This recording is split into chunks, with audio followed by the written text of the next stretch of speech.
കുറിച്ച് പറയുകയാണെങ്കിൽ നമ്മുടെ കോമഡി ഉത്സവം ഫെയിമാണ്. അതുപോലെ തന്നെ മിമിക്രി കലാരംഗത്ത് നമ്മുടെ കേരളത്തിലായിക്കോട്ടെ, ഇവിടെ മസ്കത്ത് ഒമാനിലായിക്കോട്ടെ അല്ലെ, ഒരുപാട് ഷോക്ക് ചെയ്യുന്ന ഒരു വ്യക്തിയാണ്. പിന്നെ നമ്മുടെ കോമഡി ഉത്സവത്തിൽ എന്തോ ഒരു അംഗീകാരം കിട്ടിയെന്ന് പറയുന്നു.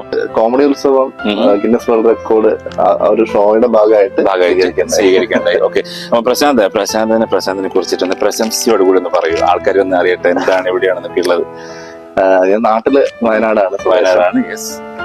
ഇപ്പൊ ഇവിടെ മസ്കറ്റിലെത്തിയിട്ട് ഒരു ഏകദേശം 10 വർഷത്തോളം. അതെ, ഫാമിലി ആയിട്ട് ഇവിടെയാണ്. ഓക്കെ.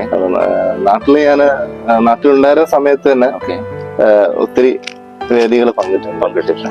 മസ്കറ്റിൽ ശരിക്കും പറഞ്ഞാല് നാട്ടിനേക്കാൾ കൂടുതൽ വേദികൾ ഇവിടെ അവസരങ്ങളുണ്ട്. പിന്നെ അതിനുശേഷം ശരിക്കും പറഞ്ഞാല് കോമഡി ഉത്സവം ചെയ്തതിനു ശേഷമാണ് ഏറ്റവും കൂടുതൽ ആൾക്കാർ അതിലേക്ക് ഞാൻ വരാം. അപ്പം കോമഡി ഉത്സവത്തിന്റെ കാര്യം പറഞ്ഞപ്പം നിങ്ങൾ, അതായത് പ്രശാന്ത് കോമഡി ഉത്സവത്തിലേക്ക് എത്തിപ്പെടാനുള്ള സാഹചര്യം എന്താണ്? കോമഡി ഉത്സവത്തിലേക്ക് എനിക്ക് എത്തിപ്പെടാനുള്ള സാഹചര്യം എന്ന് വെച്ച് കഴിഞ്ഞാല് നമ്മുടെ മസ്കറ്റിൽ തന്നെ അതിന്റെ ഒരു ഓഡിഷൻ ഉണ്ടായിരുന്നു. അപ്പൊ ഇവിടുന്നാണ് കോമഡി ഉത്സവത്തിലേക്ക് പോകുന്നത്. മസ്കറ്റിലെത്തി, അത് ഞാൻ പറയാം, മസ്കറ്റിലെത്തിയതിനു ശേഷമാണ് എനിക്ക് കൂടുതൽ വേദികൾ അപ്പൊ ഇവിടുന്ന് ഓഡിഷൻ കഴിഞ്ഞ് സെലക്ടഡ് ആയി. അതിനുശേഷം നാട്ടിൽ പോയി. അതുകൂടാതെ വരക്കും അല്ലേ? അതെ. ഞാൻ ശരിക്കും പറഞ്ഞാൽ എന്റെ പ്രൊഫഷൻ അതാണ്. വരവേണ്ടെങ്കിൽ നിങ്ങൾ കോൺടാക്ട് ചെയ്യുക. ഓക്കെ. അതുകൂടാതെ വരക്കും, നന്നായിട്ട് പാട്ട് പാടും.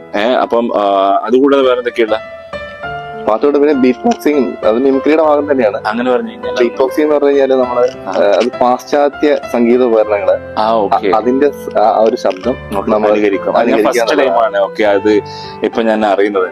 അത് ഏറ്റവും കൂടുതൽ യൂറോപ്യൻസ് ഒക്കെയാണ് അത് ചെയ്യുന്നത്. അവിടെ അത് ബീറ്റ് ബോക്സിംഗ് എന്നാണ് അറിയപ്പെടുന്നത്. ഓക്കെ. മിമിക്രിയിൽ തന്നെയുള്ള ഒരു സംഭവമാണ്. മിമിക്രിയിലുള്ള ഒരു സംഭവമാണ് beat boxing, human beat boxing എന്നാണ്. ഓക്കെ. അത് താങ്കൾ ചെയ്തിട്ടുണ്ട്. അപ്പൊ നമുക്ക് ഒന്നും കൂടി ഒന്ന് കണ്ടിട്ട് വന്നാലോ അത്?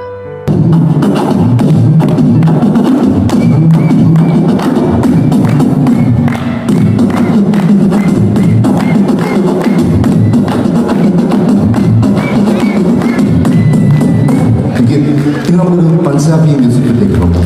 പഞ്ചാബി മ്യൂസിക്കിൽ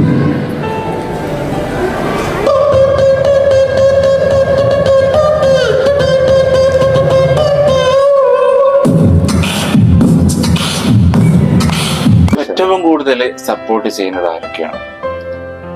ഏറ്റവും കൂടുതൽ സപ്പോർട്ട് ചെയ്യുന്നത് വെച്ച് കഴിഞ്ഞാല് ഫാമിലി തന്നെയാണ്. പിന്നെ ഫ്രണ്ട്സ് ഉണ്ട്, തീർച്ചയായിട്ടും ഫ്രണ്ട്സ്. കാരണം ഞാനിവിടെ ഒമാനിലെത്തിയ